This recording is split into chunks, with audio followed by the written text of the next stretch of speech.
I'm Mel, a 28-year-old female, and I need to get this off my chest. It's kind of a long story, but I need to write it down somewhere. I haven't talked to my parents or my sister, I'll call her Jen, in 8 years. I'm not really sure how to start this, but here goes. I work at this big investment firm downtown. You know those tall buildings with the fancy lobbies where everyone's wearing suits? Yeah, one of those. I'm good at my job, saved up enough to buy a place, and I'm married to Dan, a 32-year-old male who's this really great lawyer. Honestly, life's pretty good now, but it wasn't always like this. Growing up, it was always about my sister, Jen. She's 3 years older, and my parents treated her like she was perfect. Every little thing she did was amazing to them. Got a C+ in math? At least she tried her best. Dropped out of college? College isn't for everyone. Got married at 19 to some guy she met at a gas station? Young love is so beautiful. Meanwhile, I was busting my butt, getting straight A's, working part-time at this boring office supply store, and trying to get into a good college. But nothing I did was ever enough. Like, I could have discovered the cure for cancer, and they would have been like, "That's nice, honey, but did you see Jen's new hair color?" The real problem started when I got my college acceptance letter. I had a partial scholarship to study finance, which was huge for me. I'd been planning this forever. My grandma, Dad's mom, had left some money specifically for my education. It wasn't a ton, but combined with my scholarship and savings, it would have covered everything. I remember running home that day, thinking maybe, just maybe, they'd finally be proud of me. I found my mom sitting on the couch, scrolling through her phone like always. Dad was in his usual chair, watching TV. "Mom, Dad, I got in." I showed them the letter. Mom barely looked up. "That's nice, honey." Then she said, "So, can we talk about the college fund? You know, Grandma's money?" That's when Dad turned off the TV, never a good sign. About that he started, doing that thing where he wouldn't look at me. We had to use that money for something else. I felt like someone had dumped ice water on me. "What do you mean?" "Well," he said, "Jen's wedding is coming up, and you know how expensive weddings are." I just stood there, trying to process what I was hearing. They'd taken my college fund, the money my grandma left specifically for my education, and spent it on Jen's third wedding. Yeah, you read that right, third. She'd already had 2 failed marriages by 23. I lost it. I started yelling about how unfair it was, how they always picked Jen over me. Mom got defensive, saying I was being selfish and should be happy for my sister. Dad just sat there, looking uncomfortable, like he always did when there was conflict. That night, I packed my bags and left. I only took what could fit in my car. I drove to my Aunt Pat's house. She's my mom's sister, but they barely talk because Mom says she's too opinionated. Translation, Aunt Pat actually calls them out on their nonsense. Aunt Pat took me in without question. I found out later that she'd been saving money for her son's college fund, but he'd passed away in a car accident a few years before. She offered to help me with college, but I only accepted on the condition that I'd pay back every cent. College was rough, really rough. I was taking full-time classes while working at this cafe that always smelled like burnt coffee. I had to maintain a certain GPA to keep my scholarship, so I basically lived in the library. But you know what? I did it. I graduated with honors, got a job at the investment firm where I still work, and paid back every cent to Aunt Pat within 2 years. That's also where I met Dan. He was handling some legal stuff for the firm, and we kept running into each other in the break room. He asked me out for coffee, and the rest is history. We got married last year, bought a house, and things were finally going well. I hadn't talked to my family in all this time, like 0 contact. No calls, no emails, nothing. Jen had my number but never used it. My parents sent a card when I graduated, probably because Aunt Pat told them, but that was it. So yeah, that's the background. I had to explain all this so what happened next makes sense. It all started last Christmas. I know I should have seen it coming because my Aunt Pat was acting weird for days. Like she'd start saying something on the phone, then stop herself. But I was too busy with work to really notice. Dan and I had this tradition of spending Christmas Eve at Aunt Pat's. She makes these amazing cinnamon rolls that make the whole house smell incredible, and we usually just hang out, watch movies, and open one present each at midnight. It's chill, you know. So, we show up at her place around 6 o'clock in the evening. I'm carrying this huge tray of my attempt at sweet potato casserole. Probably not as good as hers, but I try, and Dan's got the gifts. The moment I opened the door, I knew something was wrong. There were too many coats on the rack, too many shoes by the door. Then I heard them, my mom's laugh, my dad's voice, my sister Jen talking loudly about something. I literally froze in the doorway. Dan walked right into me because I stopped so suddenly. The casserole almost went flying. 8 years. It had been 8 years since I'd seen any of them, and there they were, sitting in Aunt Pat's living room like they belonged there. Mom's hair was mostly gray now. She used to dye it religiously. Dad had gotten pretty heavy, and Jen looked exactly the same, except now she had 2 kids I'd never met clinging to her legs. Aunt Pat came rushing over, looking like she was about to cry. "Mel, I'm so sorry. They just showed up an hour ago. I tried to call, but your phone went straight to voicemail. My phone was in my bag on silent because of work stuff. Great timing, right? I couldn't move, like physically couldn't make my feet work." Dan put his hand on my back and whispered, "We can leave if you want." But before I could answer, my mom spotted me. "Mel, sweetheart." She came rushing over like we'd seen each other yesterday, tried to hug me and everything. I stepped back so fast I bumped into Dan again. "What are you doing here?" My voice came out weird. Too high. "It's Christmas," Mom said, like that explained everything. Family should be together on Christmas. Dad was still sitting in his chair, doing that awkward half-wave thing. Jen was busy with her kids, but I could see her watching me. The kids, God, I didn't even know their names then, looked confused. The older one, a boy around 7, whispered something to Jen, probably asking who I was. I went straight to the kitchen. I needed to put down the casserole before I dropped it. I needed to breathe. The kitchen had always been my safe space at Aunt Pat's house. I'd spent so many hours here doing homework or helping her bake. Dan followed me in. He's good like that, always knows when I need backup. "You okay?" I shook my head, not trusting myself to speak. Aunt Pat came in looking miserable. They showed up saying they wanted to make things right. I told them it wasn't a good idea to surprise you like this, but you know your mother. Yeah, I did know my mother. Queen of doing whatever she wanted and dealing with the consequences later. I could hear the kids playing in the living room now. Someone had turned on Christmas music. It all felt so wrong, like I'd walked into some parallel universe where the last 8 years hadn't happened. "Should we go?" Dan asked again. He was already reaching for his car keys. I almost said yes, really wanted to say yes, but then I looked at Aunt Pat's face. She decorated everything so nicely, made all this food, and now she was caught in the middle of this mess. "No," I said finally. "This is our tradition. I'm not letting them ruin it." Dan nodded. He gets me, you know. Aunt Pat squeezed my hand. "Just give me a minute," I said, heading for the back door. I needed some air. It was freezing outside. I hadn't grabbed my coat, but the cold felt good, helped clear my head. I could see through the kitchen window, everyone moving around inside, looking so normal, like a regular family on Christmas Eve. That's when my mom came out. She didn't even bring a coat for me. Typical. "You're going to catch a cold," she said, like she'd been saying that to me every day for the past 8 years, like she had any right to act like my mother now. I had so many questions. Why now? Why like this? Why not call first? But what came out was, "Why are you really here?" Well, she started. Doing that thing where she takes forever to get to the point. It's about Jen. Of course it was about Jen. When wasn't it about Jen? What about her? She's going through some changes. I waited. Mom always does this, talks in circles until someone makes her get to the point. Finally, she said, "Jen's getting divorced again." I just stared at her like, was that supposed to be news? Jen getting divorced was like the sun rising, happened pretty regularly. "And," I said, "she needs some time to rebuild her life, to find herself." Something in her tone made me nervous.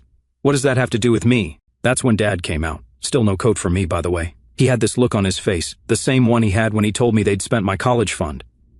"Mel," he said, trying to sound all businesslike, "you've done well for yourself. Good job, nice house, stable marriage." I didn't like where this was going at all. I thought they came to apologize or feel some regret, but no. Even after all these years, they still wanted to use me to help Jen. We were thinking, Mom jumped in, "Maybe you could take Ben and Lisa for a while." I legit thought I'd heard wrong. "Take them?" "Just until Jen gets back on her feet," Dad added quickly. "She needs time to sort things out, find a new place, maybe go back to school." I stood there trying to process what they were saying. They wanted me, who they hadn't spoken to in 8 years, to take custody of Jen's kids. "Are you serious right now?" "It makes perfect sense," Mom said, like she was suggesting I water her plants while she was on vacation. "You've got that big house, Dan's got a good job, and you work from home sometimes. I work from home, like twice a month. The kids would have stability, structure, and Jen really needs this chance to..." "To what?" I interrupted. "Party? Find husband number 4? Mom's face got all pinched. "That's not fair." "Not fair?" I laughed, but not because anything was funny. "You know what's not fair? Showing up at Christmas after 8 years of silence and asking me to raise someone else's kids." Dad tried to step in. "Now, Mel..." "No," I said. "Where's Jen, anyway? Why isn't she asking me herself?"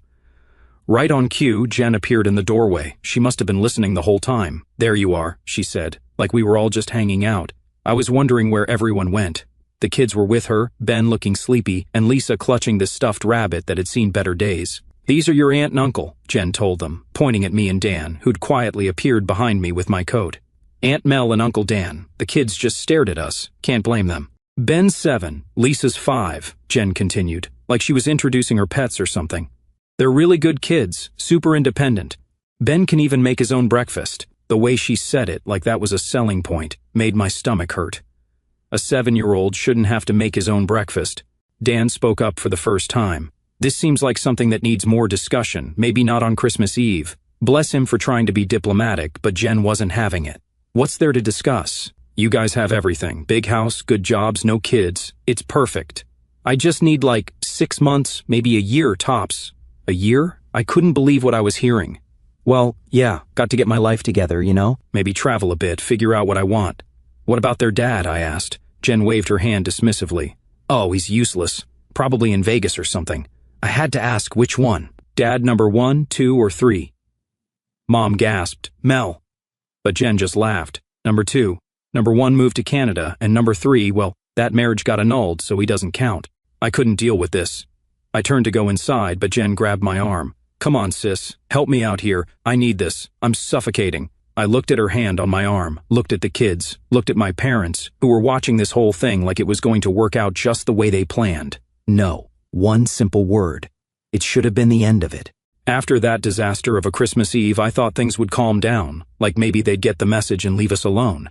Yeah, I was wrong. Jen started showing up at our house. At first, it was just random visits with the kids. She'd bring them over, saying stuff like, they should get to know their aunt and uncle. I felt bad for Ben and Lisa, so I'd let them in. They're actually sweet kids when Jen isn't around. But then the visits got weird. She started coming alone, always when she knew Dan would be working from home. I didn't think much of it at first. Dan works from home on Tuesdays and Thursdays, and I'm usually at the office those days. It was our neighbor who first said something. She's this older lady who lives next door and basically sees everything that happens on our street. She caught me getting my mail one day and was like, "Your sister sure dresses up to visit your husband." I was confused. "What do you mean?" "Oh, you know, always wearing those little dresses when she comes by, even in this cold. And she stays for hours sometimes." That's when things clicked. All those times Jen just happened to stop by when Dan was home alone, always needing his legal advice about her divorce. I asked Dan about it that night. He looked really uncomfortable, which isn't like him at all. "I was going to tell you," he said. "It's been getting inappropriate." Turns out Jen had been hardcore flirting with him for weeks. She'd show up in these tiny outfits, always finding excuses to lean over his desk or touch his arm. Dan kept trying to be professional because, 1, he's a decent human being, and 2, she's technically his client for the custody stuff we're dealing with. But the last straw? She literally told him, and I quote, "You know, if you ever get tired of the boring version, you could always upgrade to the fun sister." The boring version, she meant me. My own sister called me boring while hitting on my husband. Dan shut it down immediately, told her she needed to find different legal representation, and that she wasn't welcome at our house anymore when I wasn't home. I was furious. I called Jen right away. She picked up all cheerful, like nothing was wrong. "Hey sis, I was just thinking about stopping by tomorrow. Stay away from my husband." She laughed, actually laughed. "Oh, come on, we were just having fun. Dan's been so helpful with all this legal stuff. Jen, I swear to God, you're overreacting. Besides, it's not my fault if Dan finds me attractive. I mean, we all know I was always the pretty one." I hung up. I called my parents because surely they'd see how messed up this was. Mom's response? "You know how Jen gets when she's stressed. Maybe if you'd agreed to take the kids, she wouldn't be acting out like this." I can't even make this stuff up. Dan suggested we install security cameras, said we might need evidence of her behavior for what he thinks is coming. He's dealt with enough custody cases to recognize the signs. I wanted to believe he was wrong. I wanted to believe Jen would at least pretend to be a decent mother, if not for herself, then for her kids. But Dan was right. The next morning we woke up to the doorbell ringing over and over. Something felt wrong. I got up and pulled open the curtains, and there they were, Jen's kids, Ben and Lisa, sitting on our front steps. No jackets, no gloves, just 2 small suitcases beside them, and Lisa clutching that beat-up stuffed rabbit like it was the only thing keeping her together. I bolted for the door, barely aware that Dan was right behind me. The second I opened it, the freezing air hit me like a slap, but it didn't matter. Ben stood up stiffly, rubbing his arms. Aunt Mel, his voice was too quiet, too resigned, like he already knew he wasn't supposed to expect much from adults. Dan was already scooping Lisa up, rubbing her frozen hands between his. I grabbed Ben's suitcase. It was light, too light. When I opened it later, I'd find just a few shirts, some underwear, and nothing else. Then I saw the note. It was crumpled in Ben's tiny fist. He hesitated before handing it to me like he was already bracing for disappointment. I unfolded it with shaking hands. "They're your problem now. I need to live my life. Jen." I felt the ground drop out from under me. For a second, I couldn't breathe, couldn't think, couldn't process the sheer cruelty. She left them. She actually left them, like they were some inconvenient baggage she could just dump and forget about. I clenched the note so hard it nearly ripped. I was shaking with rage, with disbelief, with something so raw I couldn't even name it. Dan's voice was tight with barely contained fury. "Get them inside now." I scooped up Ben, even though he was too big to carry, and slammed the door shut behind us. Jen was gone, and she wasn't coming back. After that, Dan went into full lawyer mode. He's usually pretty laid back, but I've never seen him so angry. He got the kids inside while I grabbed their suitcases. The bags were barely packed, like a couple of t-shirts and some underwear thrown in. Lisa's stuffed rabbit was there. Thankfully, she can't sleep without it. We documented everything, took photos of the note, the suitcases, everything. Thank God for our security cameras. They caught Jen dropping the kids off at 4:30 in the morning and driving away in her beat-up Honda. While I was making the kids breakfast, they were starving, hadn't eaten since dinner the night before. Dan was making calls, like a lot of calls. He contacted CPS first, then the police to file a report, then his law partner, who specializes in family cases. My parents showed up around noon. Turns out Jen had texted them saying, "Kids are with Mel now, all good," like it was totally normal to dump your children on someone's doorstep and disappear. Mom started with her usual excuses. "Jen's just overwhelmed. She needs time. She'll come back when she's ready." Dan shut that down real quick. "This isn't about Jen anymore. This is child abandonment. It's a crime." Dad tried arguing, "But they're family. We can handle this privately." "No," Dan said. "We're doing this by the book. Those kids deserve better than being pawns in Jen's games." That's when my mom started crying. "But if you report her, she'll get in trouble." "Yeah," I said, "that's kind of the point. The kids were watching TV in the other room, but I know they could hear everything." Ben kept looking over at us with this worried expression. He's way too used to adult problems for a 7-year-old. CPS showed up around 2 o'clock in the afternoon. They interviewed all of us, took pictures, checked the house. The social worker was really nice. She talked to Ben and Lisa alone for a bit. When she came out, she looked seriously concerned. Turns out this isn't the first time Jen's pulled something like this. She's left them with random friends before, sometimes for days. Ben's been taking care of Lisa since he was 6. 6! He makes her breakfast, helps her dress, makes sure she brushes her teeth. No kid should have to be a parent to their sibling.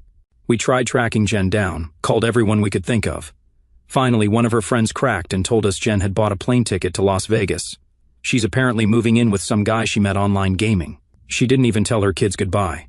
Dan filed for emergency temporary custody, says it's the fastest way to make sure the kids are legally protected while everything gets sorted out. CPS agrees. They don't want to put the kids in the system if there's stable family willing to take them.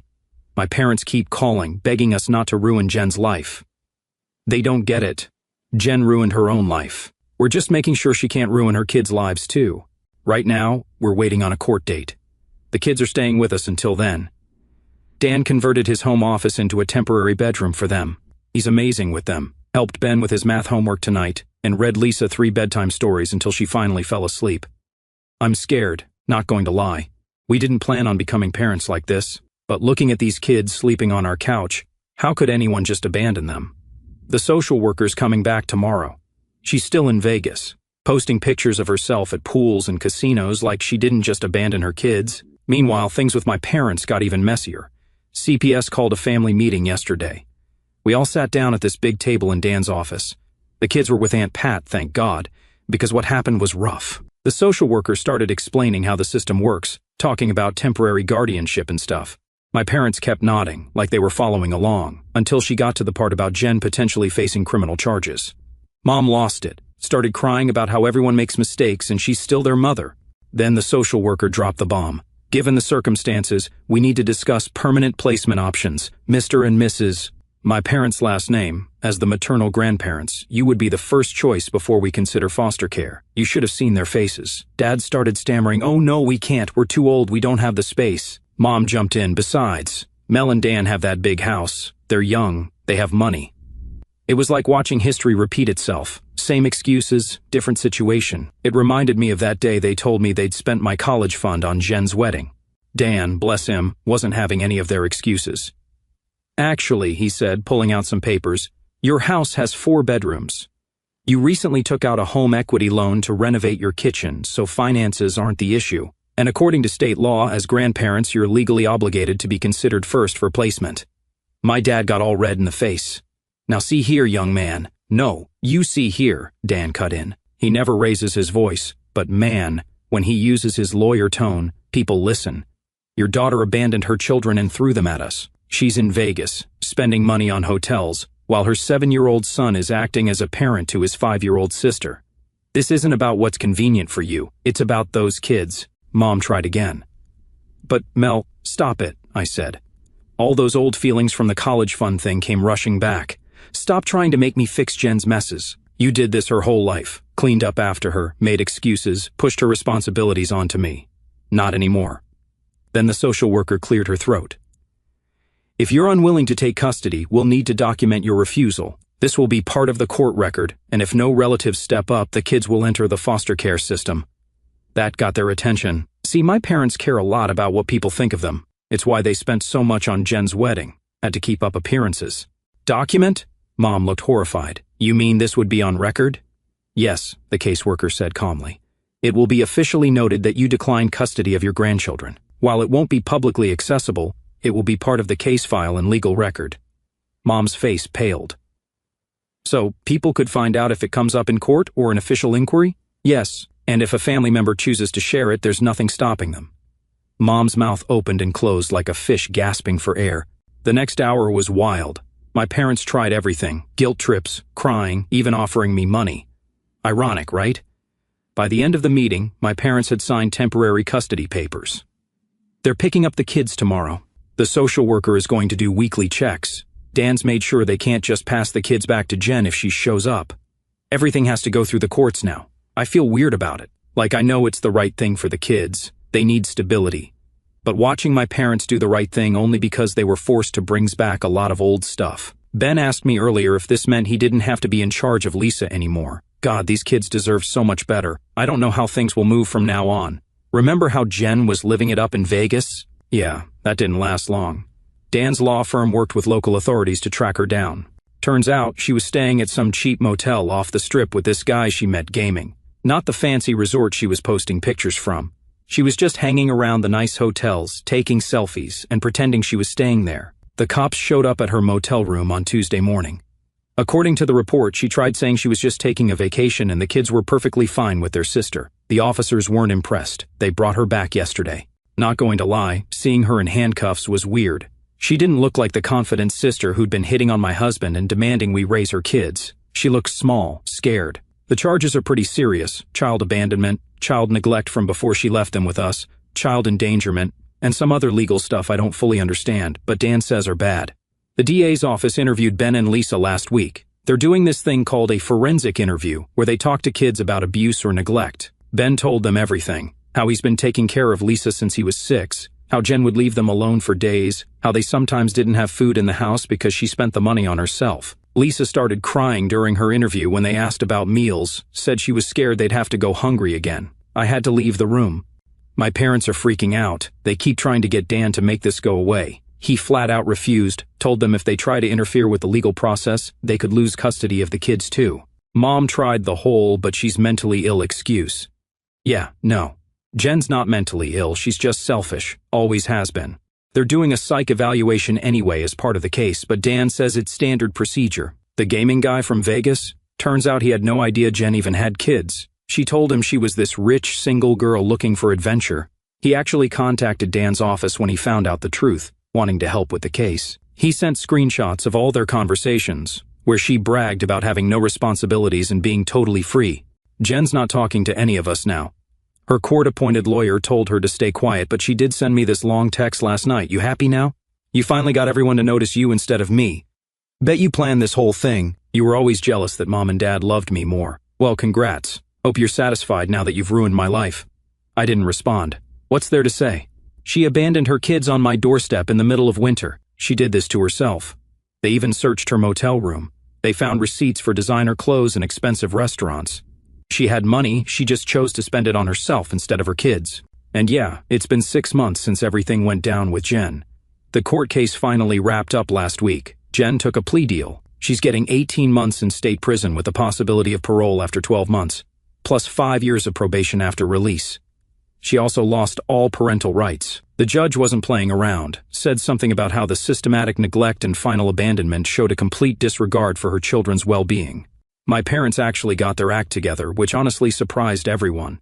I think finally seeing all the evidence in court, hearing what Ben and Lisa had been through, it changed something. Mom actually stood up in court and said Jen needed to face consequences. Never thought I'd see that happen. The kids are doing better, like actually better, not just putting on a brave face. They're still living with my parents, but there's been a complete change in how things work. My parents had to take parenting classes as part of the custody agreement. Dan's idea. He's scary smart about this stuff. They've set up proper bedrooms, got the kids into good schools, and are taking them to therapy every week. My parents tried reaching out after everything settled. Dad sent this long email about how sorry he was about the college fund, how he sees things differently now. Mom keeps trying to call, saying she wants to start fresh. But you know what? Some things you can't just apologize away. 8 years of silence, then they only show up when they need something? Nah, I'm done. Aunt Pat's been amazing through all this. She visits the kids at my parents' house regularly, makes sure they're actually taking care of them properly. The kids adore her. They call her Grandma Pat, which honestly feels more right than my parents being grandparents. Jen's in prison, where she belongs. She sent me this dramatic letter, full of excuses and self-pity, talking about how prison changed her and how she sees everything differently now. Not one word asking about her kids. Classic Jen, it's still all about her. That letter went straight in the trash. Dan and I see the kids every other weekend, but not at my parents' house. We pick them up and take them out. Movies, parks, normal aunt-uncle stuff. Ben asked me last week if I was mad at my parents.